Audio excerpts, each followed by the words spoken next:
Bienvenue dans le Modcast by Jenny. Ici, on part à la rencontre de ceux et celles qui font bouger les lignes dans leur domaine, avec créativité, passion et beaucoup d'énergie. On plonge dans l'univers de l'événementiel. Derrière chaque belle soirée, chaque séminaire réussi, il y a souvent une main discrète mais essentielle, celle de l'event planner. Et notre invité du jour en a fait son métier. Préparez-vous à découvrir les coulisses d'un job aussi intense que fascinant. Modcast by Jenny, c'est maintenant.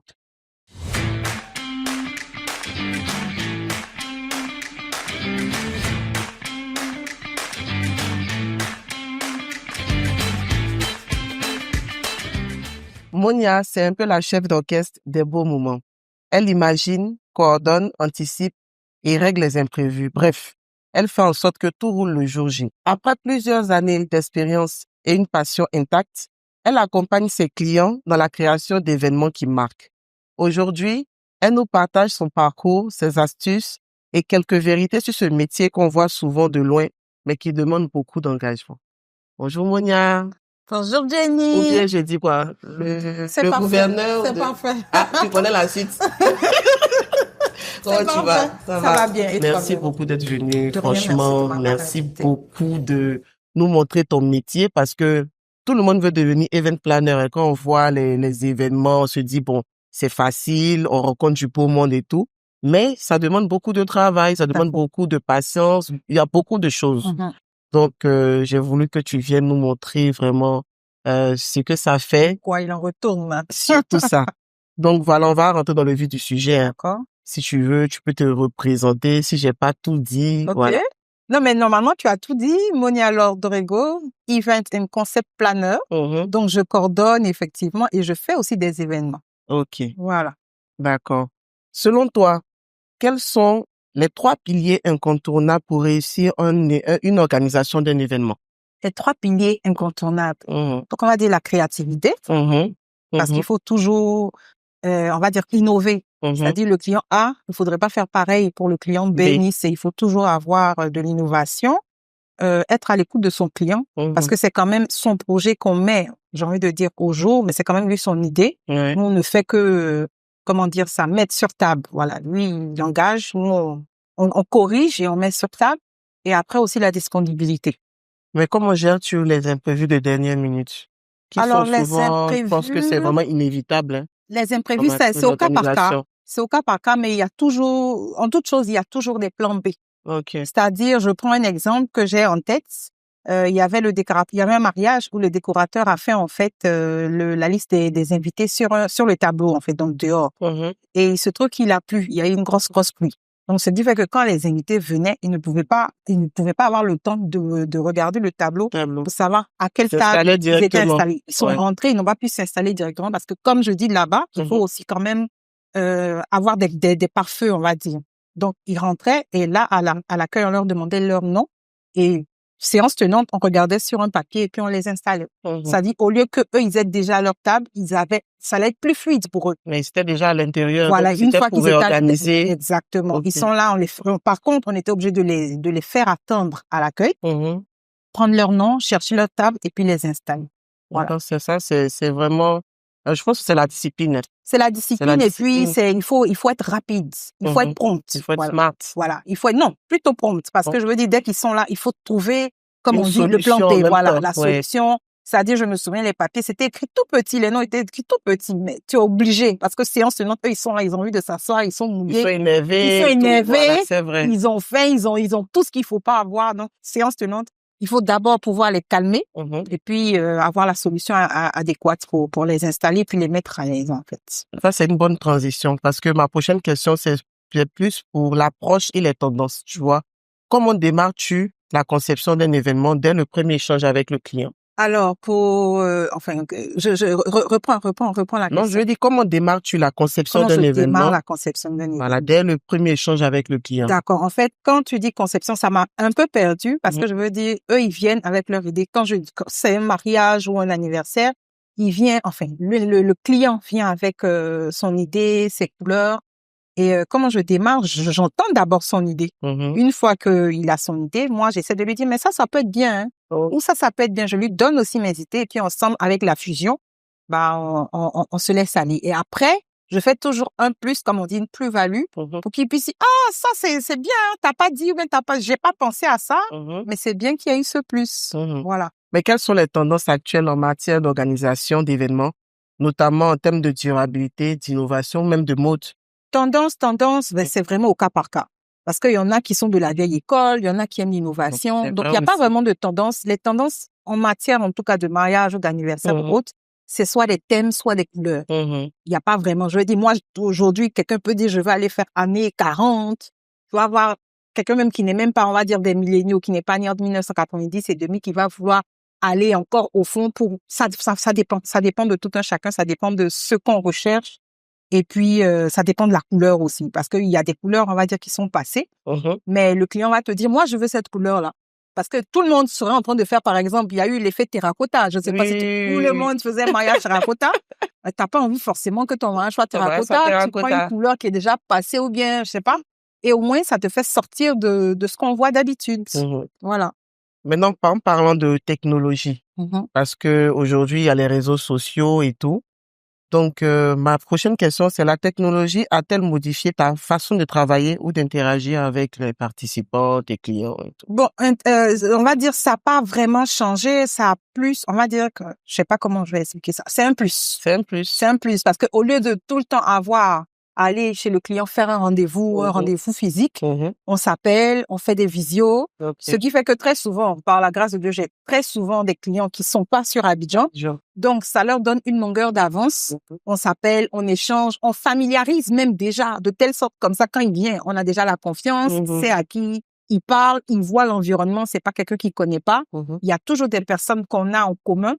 Comme ça lui permet d'être à l'aise, en fait, et de pouvoir vraiment travailler sans souci. Donc, on va dire le digital aide aux échanges et puis peut-être aux photos. Oui, le client va chercher des photos des aides, alors qu'avant, par exemple, on n'avait pas ça. Il va chercher peut-être, on appelle ça des idées illustratives. Donc, il va peut-être prendre un bouquet ou un photo bouffe et en fonction, on va travailler là-dessus. Donc, c'est ça, c'est une plus-value, on va dire. C'est une plus-value pour notre domaine, en fait. Mais Monia, dis-moi, en matière de retour d'expérience, tu peux nous parler un peu d'un événement particulièrement marquant que tu as eu à organiser et pourquoi il t'a marqué? Alors, un événement qui m'a marqué dans mon parcours. Oui, il y a eu un événement en février, là. Donc, c'était pour une mariée. Tout le monde était prêt. On devait prendre la route pour aller à l'église. Et il se trouve que la voiture de la mariée l'a lâché. J'ai pas compris. Il a lâché comment? Ça ne démarre plus. Ça ne démarre plus comment? Ça ne démarre plus. La clim ne marchait plus.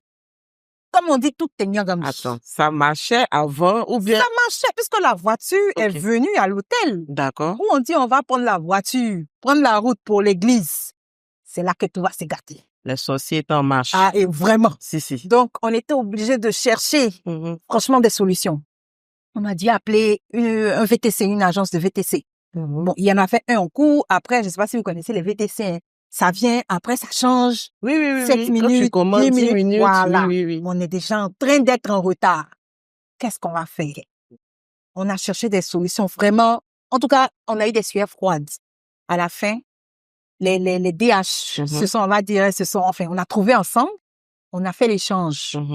La voiture de la mariée qui était décorée, les DH sont montés dedans, et la voiture toute simple, heureusement, qui était mi-décorée des DH, la mariée a finalement pris cette voiture et on a pu prendre la route pour l'église. Mais non, j'ai un petit, la voiture qui était décorée pour la mariée, qui ne démarrait pas, a démarré. Dès qu'on a changé, on dit on va prendre la route là. On a échangé. C'est-à-dire, elle est arrivée dans une voiture pas décorée et les DH après ont suivi. Avec la voiture qui démarrait pas. Qui ne démarrait pas. Donc, la voiture voulait pas la marier. Certainement. Certainement, ou je sais pas, mais en tout cas, c'est l'autre voiture, la voiture des DH qui a amené la mariée à l'église. Ah, ça, c'est un événement marquant. Et effectivement, marquant. Et ce qui a été bien, c'est qu'une fois arrivé à l'église maintenant, on a juste mis la mariée dans sa voiture décorée pour avoir une jolie vidéo.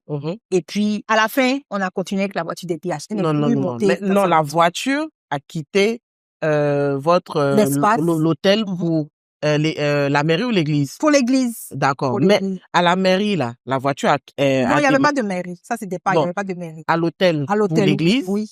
Mais la voiture, les demoiselles d'honneur étaient dans la voiture. Elles sont venues après, forcément. Mais dans la voiture. Dans la voiture. Maintenant, pourquoi faire les photos maintenant, je veux dire, les photos de la mariée dans cette voiture? Parce que non, dans sa voiture à elle qui était décorée. Oui. Parce que c'était décoré. Ça démarre maintenant, non? C'est arrivé.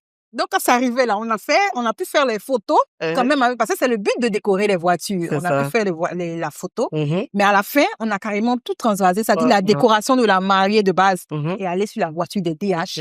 Après, elles se sont débrouillées. En tout cas, elles se sont débrouillées comme elles ont pu. On a trouvé la solution. Franchement, il y a beaucoup d'attentes dans les mariages. Mais ça a été un événement marquant et c'était vraiment du genre, il faut toujours prier, peu importe l'événement qu'on fait. Mais même quand on prie, les choses, tu vois, au moins ça atténue. Ça atténue, exactement. Ça atténue. Ok, en tout cas, vraiment, c'est vraiment un événement marquant, franchement. On va rentrer dans le domaine un peu de la mode. D'accord. Parce que, tu sais, je te suis, je sais que tu aimes beaucoup les tenues de certains... sapes. Non, oui, les sapes, mais les tenues des créateurs ivoiriens et même les marques à l'étranger aussi. Donc, je voulais savoir, quel est l'élément facteur de ton métier? Parce que je me dis, l'habit fait le moine dans ton métier. Pas le rendez-vous où tu es mal habillé. Vous êtes d'accord avec moi? Où elle est mal habillée? Est-ce qu'un client, un client ne peut pas vraiment la prendre au sérieux? Donc, je me dis, la mode est vraiment un élément vraiment marquant dans ton métier. En tout cas, je te rejoins dans le domaine de l'événementiel. Qui dit événementiel dit ça. Voilà. Parce que tout de suite, on va t'appeler pour dire, je prends un truc, il y a un apéro quelque part là-bas, là. Tu vas pas porter le jean, le bloqué. Tu vas vouloir te mettre bien. Ah, mais ça, c'est clair. Pour aller te faire voir, comme on dit. Voilà. Donc, en tout événement, ça appelle la sainte. Voilà. Et donc, dans nos événements, que ça soit des anniversaires, les anniversaires, le plus souvent, c'est à thème. Donc, on va te donner un thème. Tu n'as pas ça dans ton placard. Tu es obligé d'aller chercher. On va te dire, Bahamas. Tu vas aller chercher le Bahamas. Tu es obligé. Pareil dans les mariages, très souvent, en tout cas moi personnellement, je fais partie des personnes, quand il y a des mariages à thème, surtout avec des codes couleurs, je fais l'effort de suivre ces codes couleurs. C'est respecter les mariés. Oui, c'est respecter les mariés. Oui, ça, c'est un très bon conseil. Oui, c'est respecter les mariés. Parce que très souvent, il y en a d'autres, ils savent pourquoi ils ont pris des codes couleurs. Ils auraient pu ne pas mettre de codes couleurs. S'ils ont voulu des codes couleurs, c'est parce que ils ont envie. Parce qu'après, ça fait très beau dans les photos. Ouais, c'est surtout pour les photos. Pour les photos. Et comme je dis, ça fait, c'est joli. C'est joli. On va pas avoir des couleurs qui n'ont rien à voir. Je veux dire quoi, ta morphologie est comme ça, tu vas porter autre chose. Non. C'est vraiment pour les respecter et pour faire beau dans leurs photos. Comme ça, demain, quand ils regardent leur album, ils sont contents. Ah oui, non, Jenny est venue, elle m'a respecté. Ah oui, elle a porté ci, voilà. Ah, et puis tu vas reconnaître peut-être un sac de créateur. Ah, celle-là, elle a mis le sac de la petite là, le sac là, tout le monde a ça, mais en tout cas, comment elle a porté là, c'est beau, hein. C'est toujours bien. Ouais. C'est toujours bien, donc, de bien s'habiller pour aller à des événements, peu importe l'événement. Peu importe l'événement. Peu importe l'événement. C'est bien, en tout cas, c'est bien dit. Mais quel conseil donnes-tu à une personne qui souhaite se lancer dans l'événementiel aujourd'hui? Le conseil que je pourrais donner à quelqu'un qui souhaiterait se lancer dans l'événementiel, c'est, comme je l'ai dit tout à l'heure, d'avoir le cardio. Ça, c'est en premier. D'avoir le cardio parce que ça demande du cardio. Ça demande d'avoir de l'énergie, ça demande d'avoir de la créativité parce que c'est pas tout le temps en haut.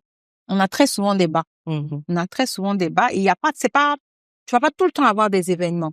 Voilà. Donc, c'est pas, les événements, c'est pas tous les jours. C'est pas tous les jours. Donc, ça veut dire que il faut donc avoir le cardio, être créatif et puis faire soi-même ces événements. Faut pas attendre. Ça, c'est le conseil que je pourrais lui donner, de créer des événements. Ça peut être, je pense qu'on a dû faire, je pense que tu as dû déjà, je sais plus si ça continue, faire des trucs de mode, par exemple des ateliers mode, des ateliers ou des fêtes foraines, en tout cas, créer quelque chose pour qu'il soit toujours, ou qu'il ou elle, soit toujours dans la marche de son domaine. Et si tu dois créer un seul événement dans ta vie, serait-ce lequel et pourquoi? D'accord. Donc, si je devrais rester sur un seul événement, si j'ai bien compris, moi, je dirais le mariage. Le mariage. Pourquoi le mariage? Parce que tu es trop amoureuse ou bien parce que tu aimes trop l'amour? C'est beau. L'amour, c'est beau. Ça, c'est un. Et le mariage, j'aime bien, en fait, le mélange, on va dire le melting pot qu'il y a dans les mariages. OK. Parce que dans les mariages, c'est vraiment toutes les sapes. Et si vous avez remarqué, en tout cas dans tous les mariages, peu importe en Côte d'Ivoire ou ailleurs, on s'échange une fois, on s'échange 2 fois, on s'échange 3 fois. Si c'est pas la sape qui est dedans là, on s'échange pourquoi? C'est ça. On peut rester dans la tenue et Jusqu'à finir la la fête. fin, ouais. Voilà. Et après, c'est plusieurs traditions. C'est la mixité de beaucoup de choses. La beauté, comme j'ai dit, des dress code couleurs, quand tout le monde s'habille en couleur, tout le monde s'habille en thème, la beauté de ça, là. C'est ça comme on dit, c'est ça qui me. Donc, tout ce que moi je retiens, c'est que c'est une amoureuse, hein, parce que c'est le Oui, c'est beau l'amour. C'est bien de cultiver l'amour. C'est beau l'amour. D'accord. Aimer la sape, aimer l'amour, aimer. Voilà. Très bien. C'est bien noté. Hein. En tout cas, Monia, notre interview tire à sa fin, mais je voulais savoir si tu as tes contacts Facebook, tes pages Instagram, si tu as des pages, tu peux déjà les communiquer, que les gens te suivent aussi. D'accord, ok. D'abord, je tenais à te remercier de m'avoir invité à cette interview dans ce beau cadre qu'est le Wojo. Ah, tu as aimé, tu aimes bien le cadre? Oui, j'ai vraiment aimé. Bon? Franchement, non, je vais pas te couper, hein. Ouais. Mais qu'est-ce que tu as aimé? J'ai aimé les lumières, l'innovation, le fait qu'il y ait les graffitis, là, et puis les petits salons. J'ai vraiment aimé. C'est un très beau cadre. Merci beaucoup. Grâce à vous, elle est très contente, elle est heureuse. Très beau cadre. Merci pour ce cadre, parce que vraiment, comme on dit, tu m'as respecté. Non, mais comment c'est toi, le gouverneur d'Abidjan. Amen. Donc, mes pages, c'est Molor Events. Molor Events, donc sur Instagram, sur Facebook et www.molorevents.com sur le site internet pour nous retrouver. Voilà. En tout cas, merci beaucoup à toi d'être venu. Pour te remercier en tant que gouverneur d'Abidjan, quand même, parce que je reçois le gouverneur d'Abidjan.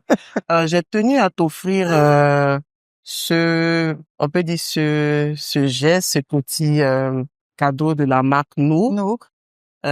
Parce que je sais que comment j'ai su, parce que je sais que tu as déjà liké. Ok. Je cherchais un peu, tu vois. Tout à fait.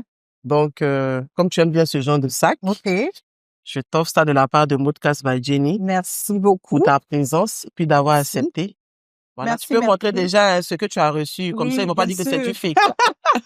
Merci à Moodcast by Jenny pour ce très beau sac. Ah, c'est joli ça. Nour, très très beau. Franchement, merci. Merci. Et puis, en tout cas, bonne continuation. Merci. Et puis, franchement, bravo. Bravo pour ce petit fait. Vive la sape. Ah oui, vive la sape surtout. En tout cas, avec ces mots de fin on va se laisser. Le Moodcast by Jenny est terminé pour aujourd'hui. À la prochaine pour le Moodcast by Jenny. Bye bye. Action. Vous pouvez déposer votre téléphone. Oui, attends, je veux mettre tes questions en fait en même temps. La question, il va te donner. Ouais, c'est pas grave. Vas-y.